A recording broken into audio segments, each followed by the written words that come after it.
I started to become disillusioned with the work I was doing in the private sector. It wasn't as meaningful as I wanted it to be. So I started doing executive work with nonprofits in my hometown, specifically planning and transportation with community development organizations. And that caused me to have to interface with my local government, and it was just terrible. It was just awful.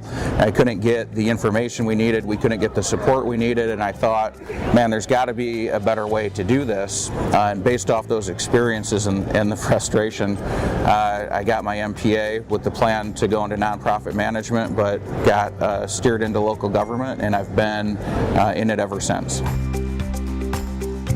There's almost no barriers anymore between communicating with citizens.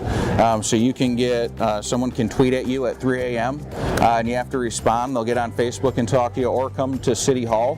And I think before it was this very formal idea of how you interact with your government, very static, sometimes very difficult. And now people can reach out with an issue or a compliment, which happens occasionally, at any time of the day. And there's just no barrier at all.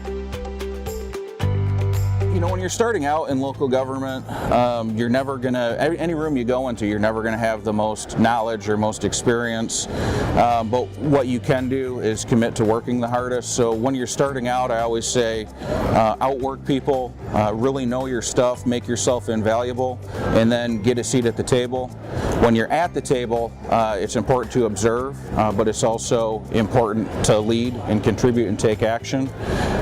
And then I would say today it's also important that once you've moved beyond your starting role and you get into a leadership role, take note of the challenges that others faced or you faced along the way, and make sure that you don't put those barriers in the organization when you have the ability to lead it.